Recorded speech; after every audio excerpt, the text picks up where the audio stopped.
Good afternoon or good evening, depending on where you are, and welcome to a special episode of The Angry Astronaut, the FAA Super Heavy announcement. Once again, really do appreciate you folks tuning in. Thank you so much.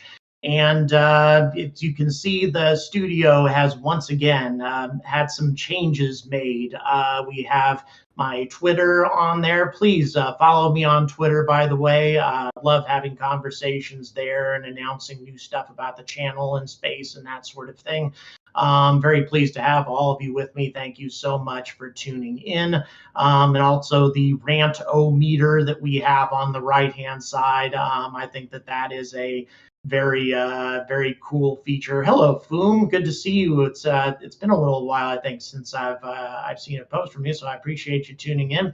And hello to everybody else as well. So as a lot of you know, the FAA has issued an approval, sort of, for the Super Heavy, the stacked Starship, to be launched. And so that being the case, what is the deal with this? What kind of conditions are there on this approval?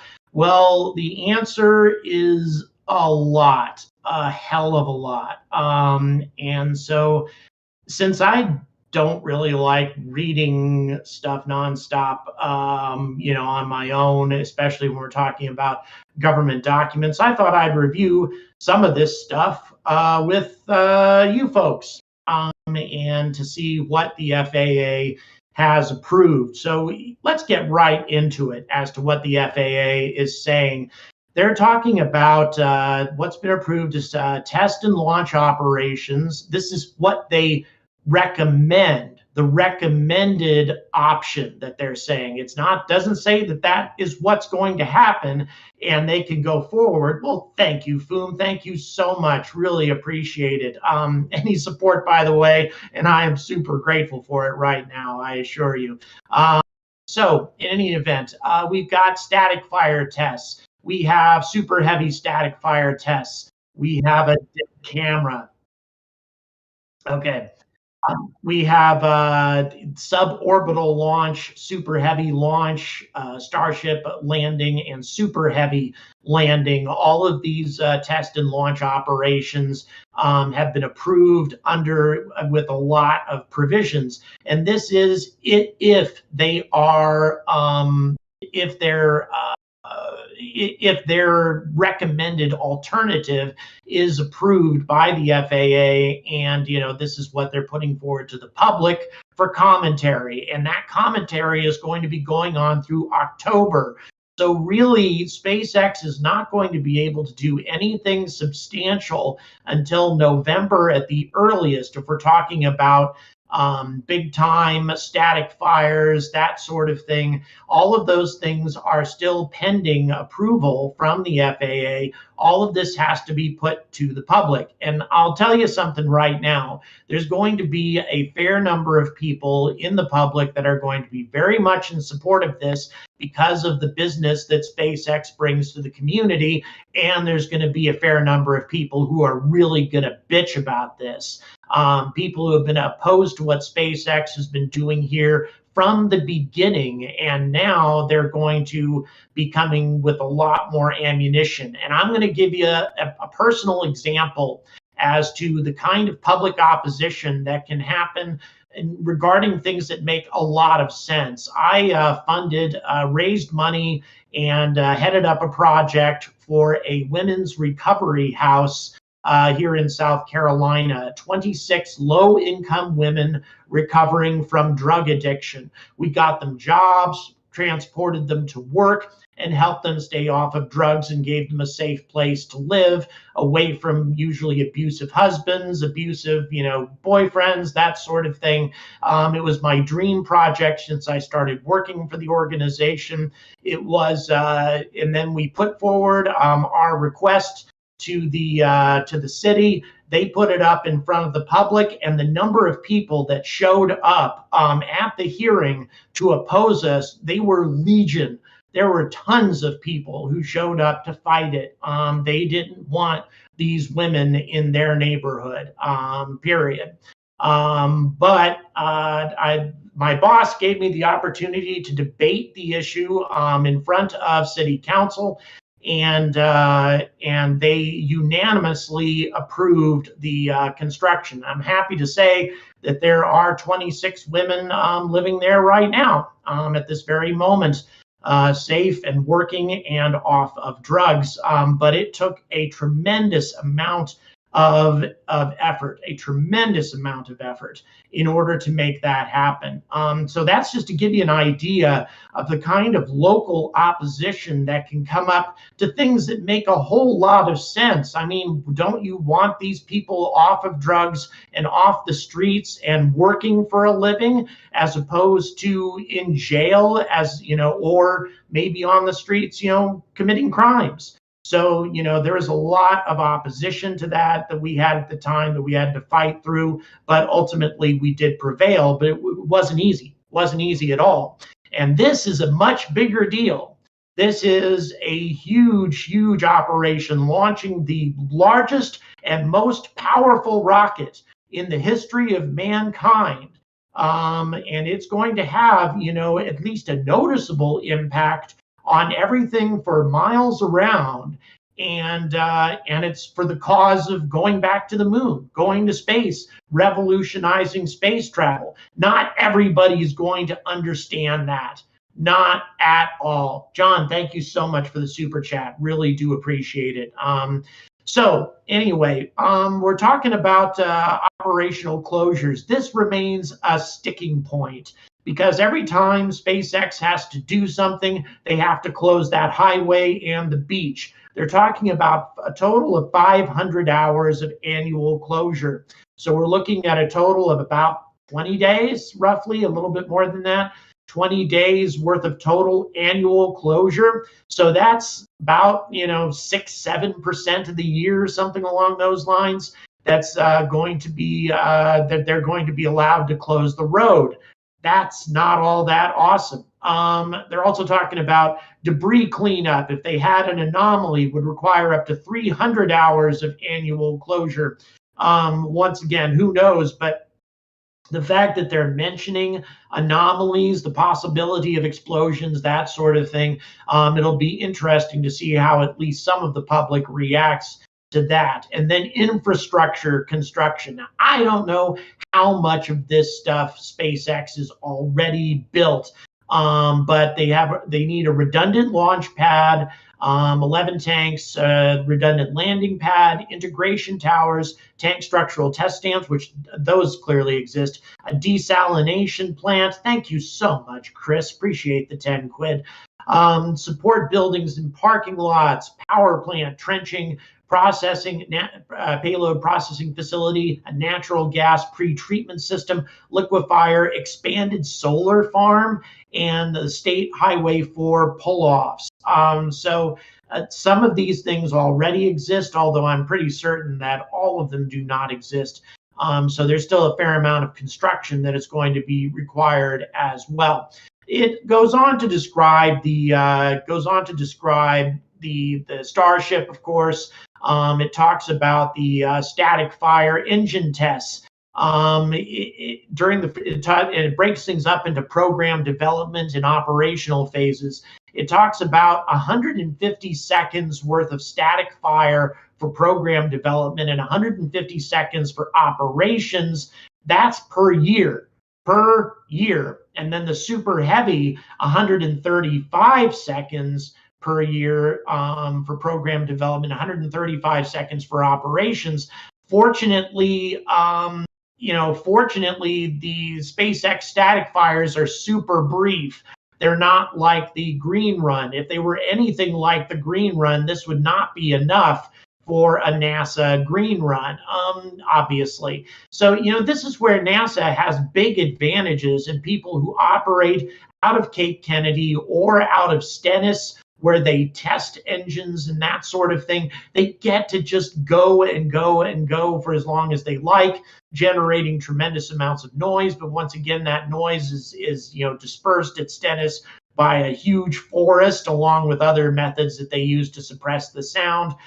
Plus, it's a long, long ways away from any habitation in Stennis. And it was tough for me to even get anywhere close just to film the green run.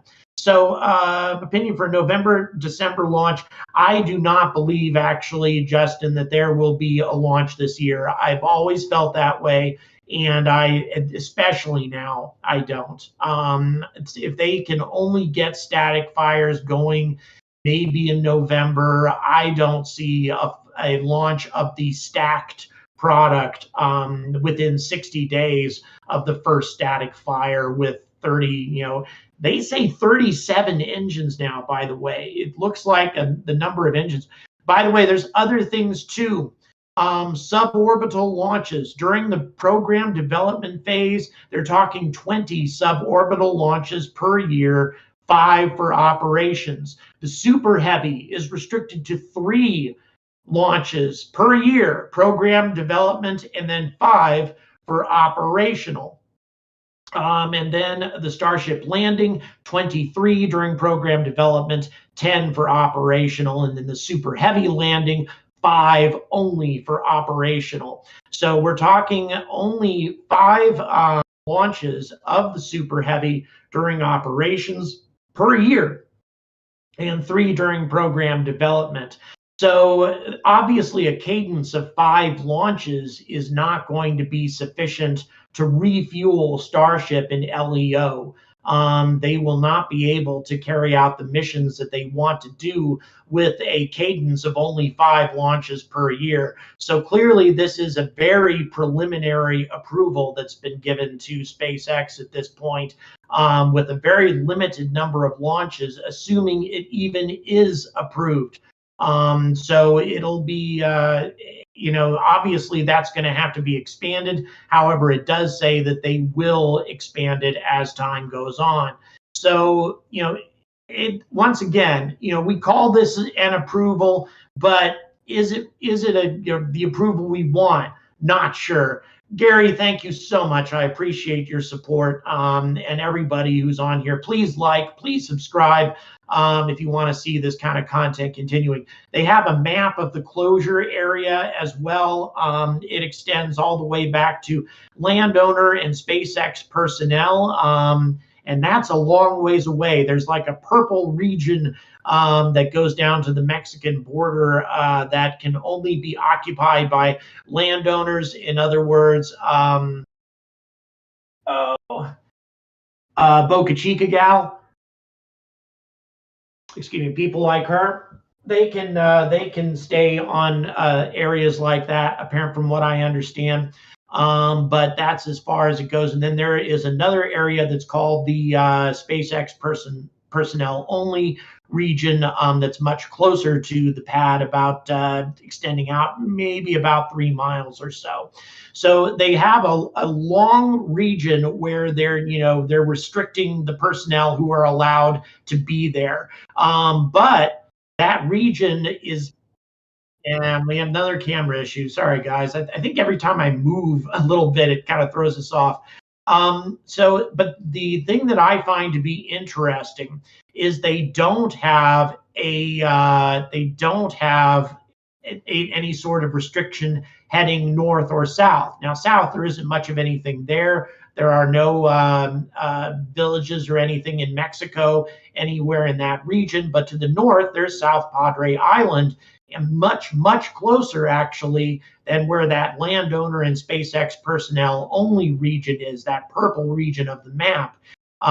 So that kind of makes me wonder, why did they not extend, or why? Obviously, you can't extend that exclusion area up to South Padre Island because there's all these tourists there.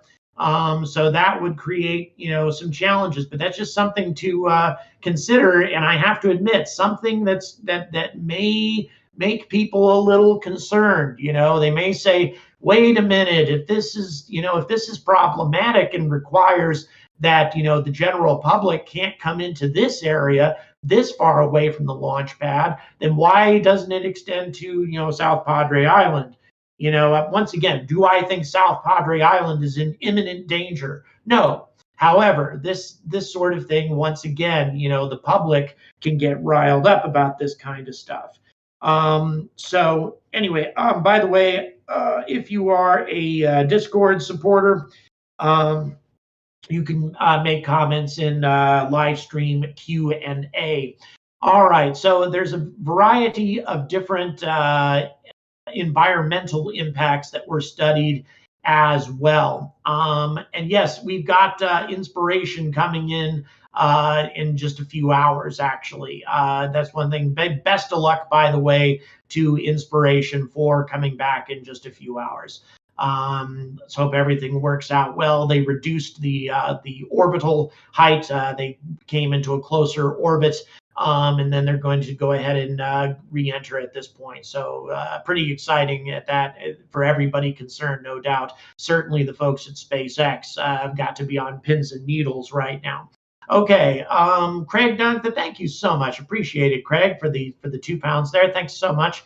All right, so the air quality, once again, the FAA does not find any problems whatsoever. Trevor, your question about wildlife concerns, I'm getting to that. A quick answer to your question is I don't think so. However, I don't know enough about the biology of the area to be 100% certain. And that is one thing that the FAA has put into the requirements here and adds further complexity. By the way, the point I'm kind of trying to make here is that when Cape Canaveral was approved for Saturn V launches, they didn't have to go through all this stuff because we were really dead set and hell bent on getting to the moon as rapidly as possible. So in those days, we were willing to do whatever the hell it took to achieve our goals. Today, if they tried to establish a Cape Canaveral where it is today,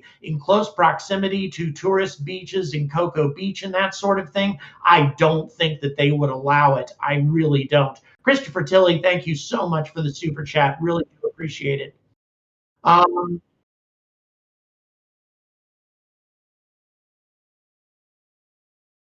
still didn't.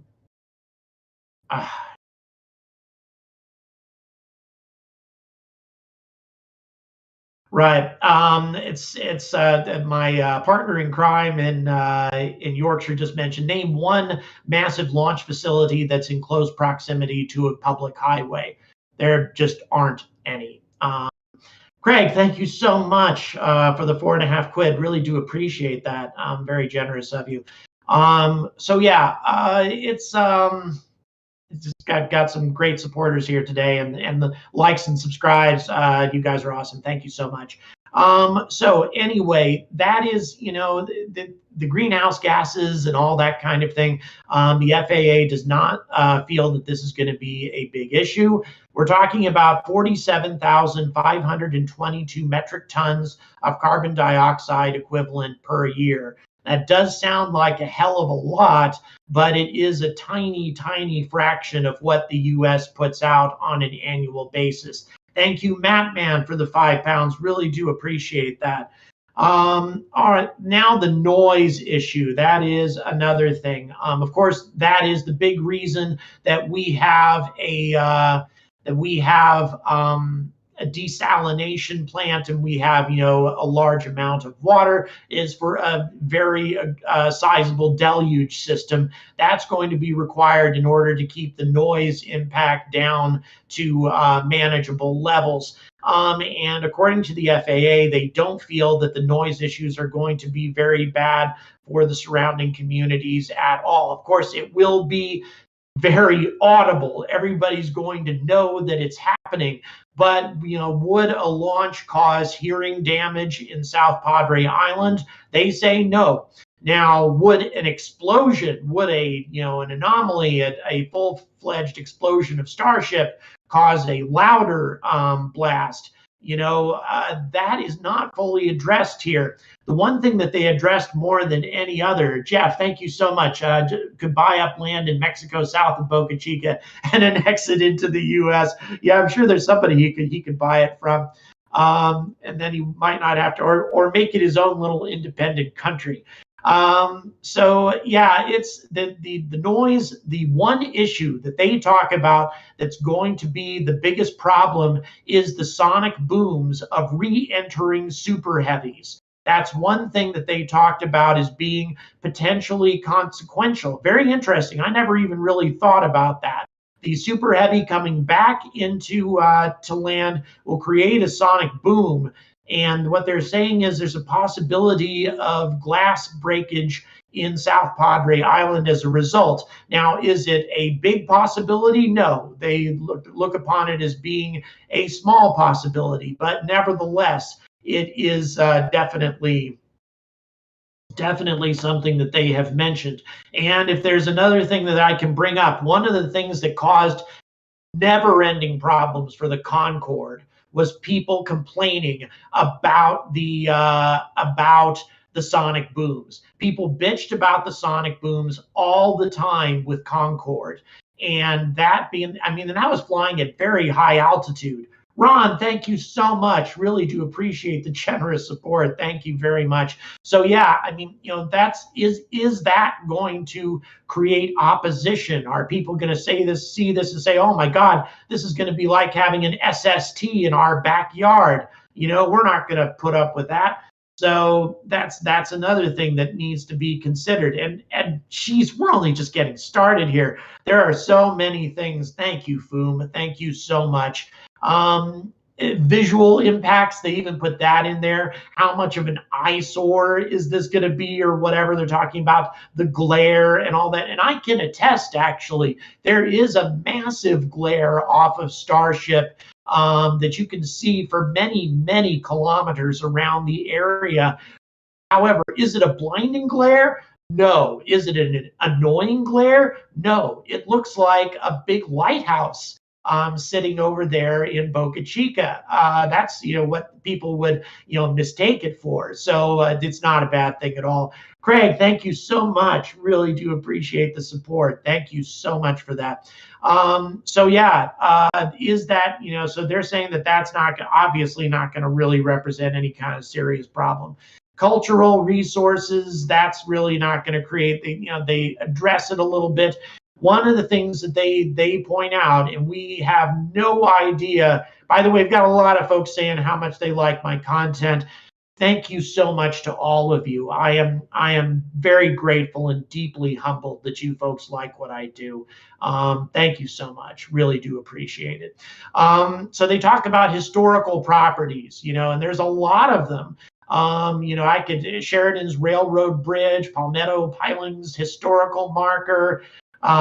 Thank you, Damon. Thank you very much for the support. Garcia Pasture Historical Marker, Alta Vista Apartments. Apparently, that's a historic area. Point Isabel Lighthouse. So all of these things, they're saying they actually are having to consult with the personnel who maintain these cultural resources to see what their opinions are on the biggest rocket in human history taking off in close proximity to these places. Will they, create trouble, or are they going to be supportive? I have no idea. I've never met these people.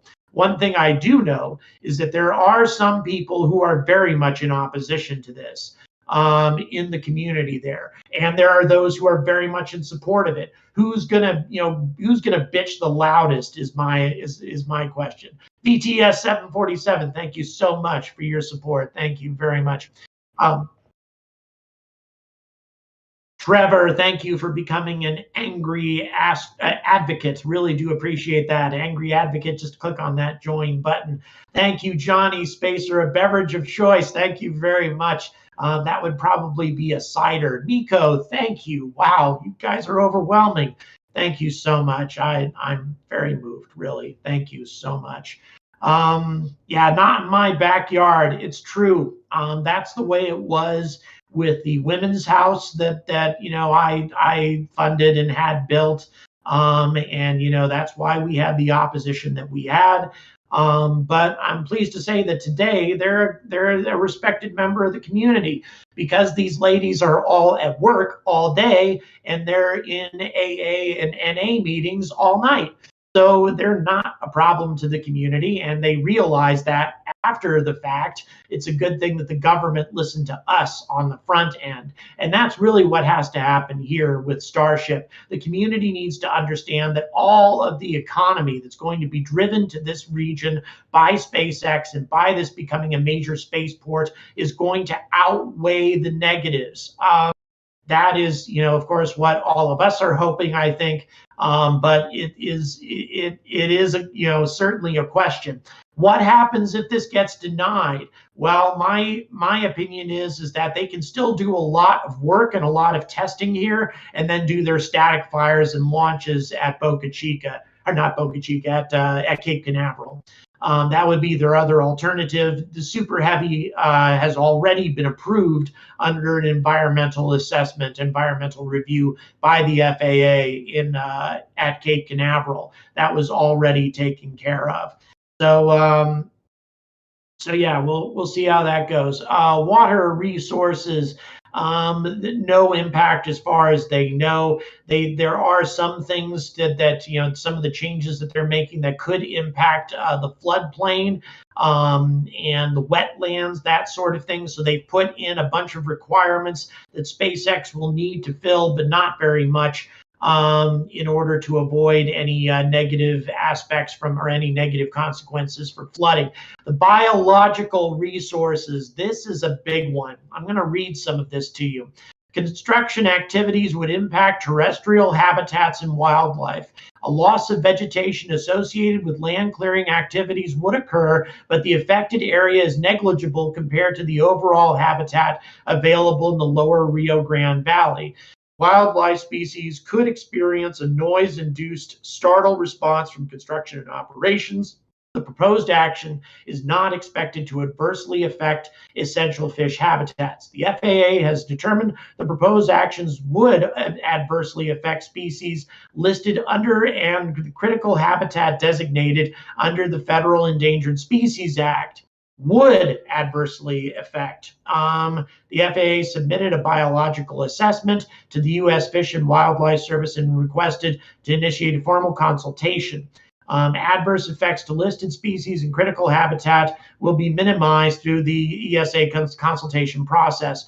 So the FAA will not conclude its process until U.S. Fish and Wildlife Services issues a biological opinion and incidental take statement.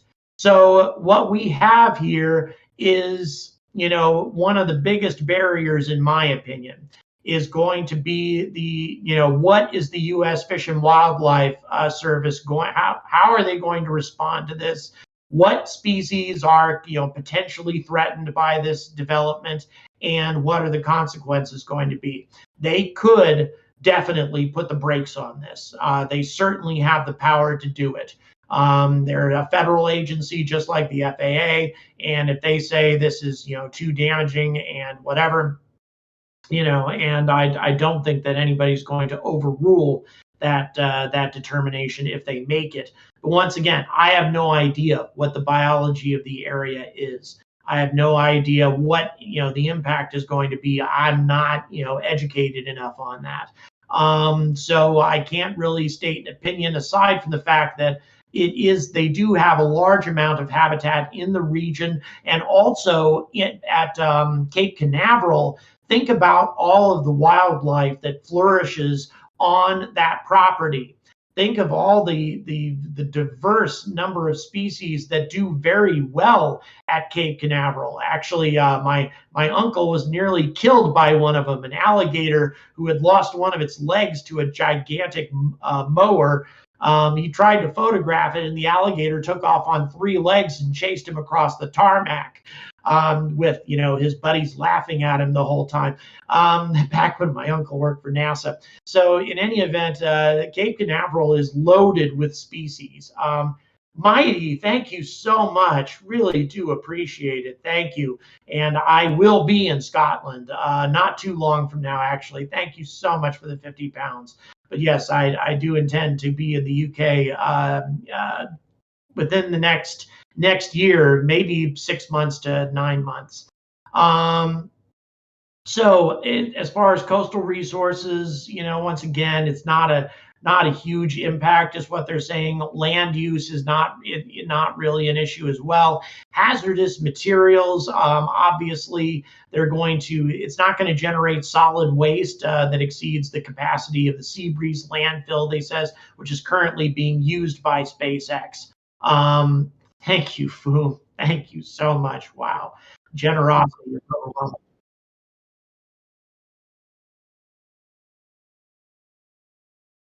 Okay, it seems like we have a majority, a decided majority saying vote that we should go, that SpaceX should be allowed to launch from this location. And I agree, conditionally, if there is something that we don't know about, some sort of really serious consequence that's going to result from this, then I would say no. Or if they're going to launch under any sort of unsafe conditions, I would say no. But if they're going to, be as safe as they possibly can, responsible, and have the as little of an impact as they can, which I think is SpaceX's objective, then I'm definitely in favor of it. Definitely.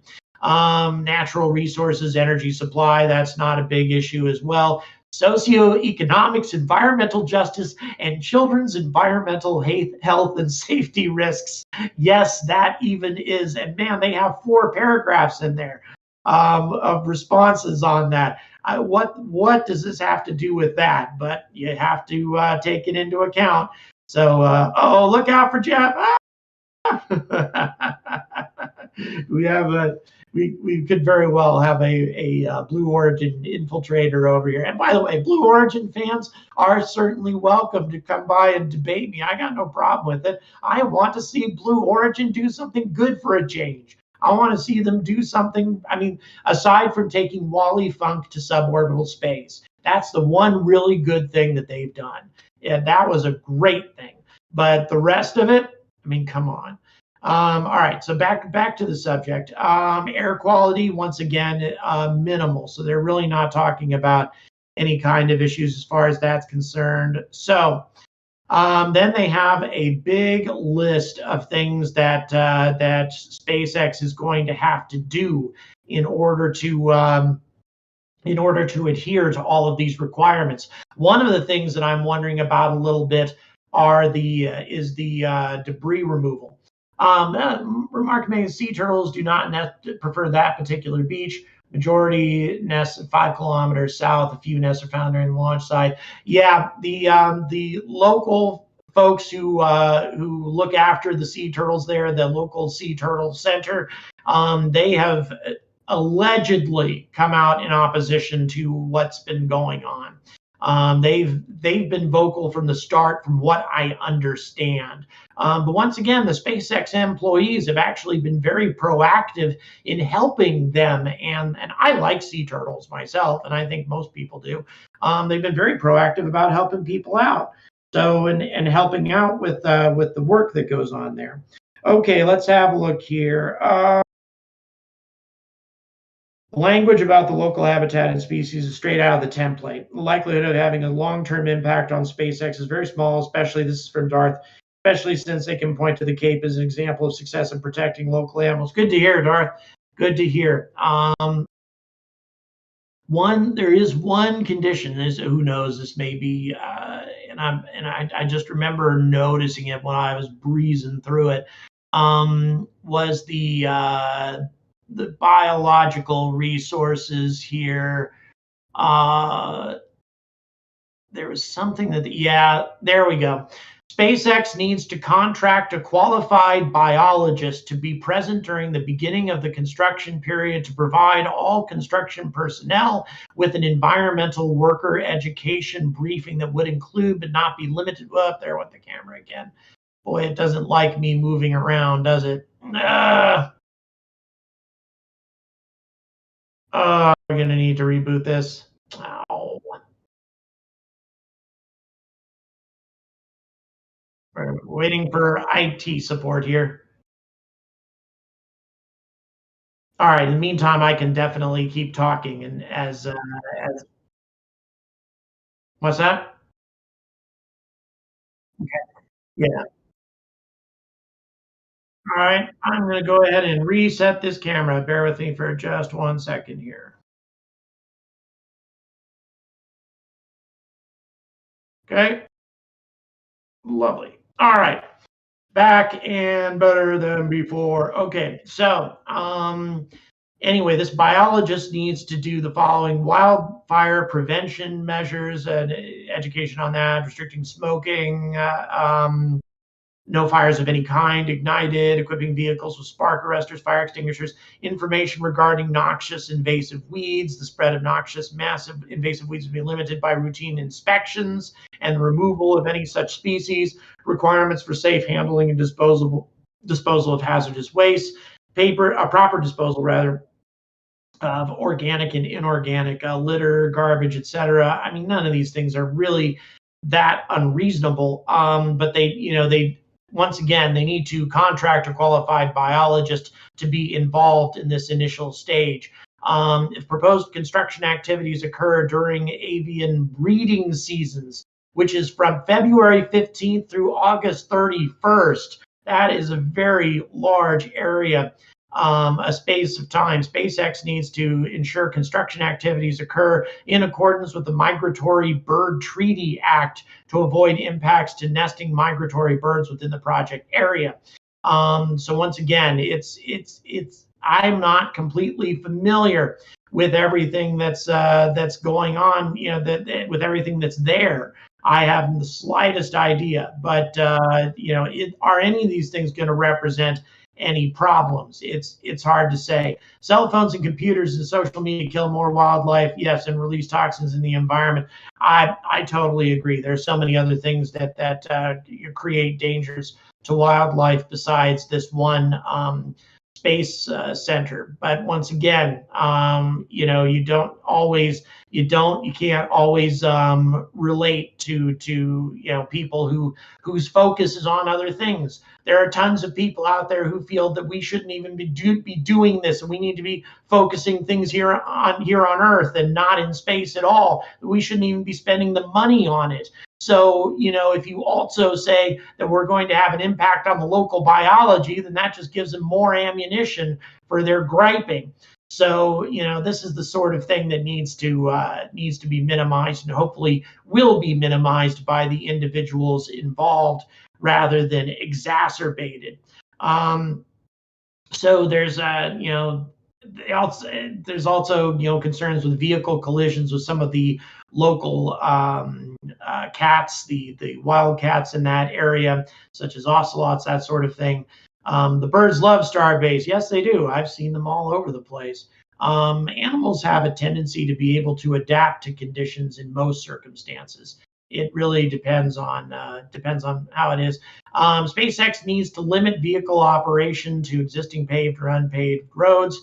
Vehicle operators within the VLA should not exceed 25 miles an hour. That's an interesting one. We'll see how well that gets adhered to. SpaceX needs to continue contracting a qualified biologist. Once again, they need to keep this biologist going to hang around to conduct what? 42% say November we'll be seeing a launch. We'll see what happens, guys. Like I say, I've been wrong before, so I do not feel that there will be a launch until January at the earliest. That's just my opinion, but we'll see what ends up happening. All right, so once again, this qualified biologist thing to conduct pre, during, and post-construction biological monitoring of vegetation and birds. This monitoring is ongoing and would continue to be conducted within 1 mile of construction areas. Monitoring reports would continue to be sent to the U.S. Fish and Wildlife Service annually. So once again, this is, this I think is one potential stumbling block. It really depends on, what species will be impacted, if any. What kind of, reaction will the Fish and Wildlife Service have to this? What sort of people are going to be doing this analysis? Are they going to be people who are in favor of space exploration, or are they going to be the kinds of people who are going to fight it, who don't see the need in it, who don't see the importance? It's just hard to say. it's hard to say what the reality is going to be. And they include a whole bunch of different examples of lighting, shutting off lighting when it's not needed, that sort of thing, because of the impact on local wildlife species, that sort of thing. Seems to me that lighting, especially around the pad, is going to be needed on an ongoing basis. Anytime they put something, valuable there, you want as much security as you can get around the launch pad. There are idiots who have run up to the launch pad and taken selfies. I don't know if that still happens. It has happened in the past. James, thank you so much. I'm not sure which Gmail we're talking about, but I'll have a quick review and see what see if I can find that. If you boy, I'd ask you what your email address was so I could search for it, but I'll find it one way or the other. I certainly don't want you to put that on here. Okay, SpaceX will continue to work with Sea Turtle Incorporated. They are the folks who have been, once again, allegedly, this is something I just hear. I don't know for certain if they've been in opposition to all of this. I have just heard that they have not been happy with this whole situation as it's been developing. And now we're going to be bringing up, we're going to be going from 3 engines to a hell of a lot of engines. And how is that going to impact people's reactions? Graham, thank you so much. I will definitely stay angry and keep the streams coming as long as I'm physically able to. Absolutely. Michael Mars, thank you so much for the 10 euros. Thank you. Really do appreciate it. You guys are fantastic today. Such generosity. It blows my mind. Thank you. I'm going to have to be cutting off here in a few minutes. I just want to make sure I try to get to the end of this. They have stuff for hazardous waste actions. That's not a big deal. And then obviously nothing for natural resource and energy and nothing for socioeconomics. So really the main concern that seems to exist, there's 2 of them. There are 2 things that I can see so far in this FAA approval that could potentially be problematic. The environmental reaction, or the reaction of people in U.S. Fish and Wildlife Service to whatever species might be threatened by this. Once again, I don't know enough about what's there to say whether or not this will have any kind of impact. It should not. But given the way Cape Canaveral is, but that may be something SpaceX has to prove. I have no idea. So that's number 1. Number 2 is the whole sonic boom thing. There are 2 mentions that I can see, 2 remarks in this document of the sonic boom and the fact that they could create glass breakage at South Padre Island. It'd be interesting to see how the business owners there might react if indeed they also read this and react to that. How are there's hotels with lots and lots of glass facing in the direction where these sonic booms are going to be coming from, and how are they going to react to that? Are they going to become the danger isn't great. The danger of glass breakage does not seem to be gigantic, but at the same time, it's not like it doesn't exist at all. So that is something that could potentially be an issue. And so we've got the environmental and we have the noise glass breakage issue. Those are the 2 things that I spotted that could potentially be a problem here, but we'll see. It's really hard to say until all of this gets taken care of. This is up for public commentary, and there are other governmental agencies that still need to get put in their reaction. So all of these things still need to be handled before this can really be called an approval. But the good news is that the FAA is recommending that SpaceX be allowed to proceed, and that's something. So I'll be happy about that. So until the general public comes to realize that a spaceport is important to the future of the human race, and it's worth it for us to sacrifice a few things for a spaceport like this to exist, until everybody realizes that space matters, I urge all of you to stay angry. about space.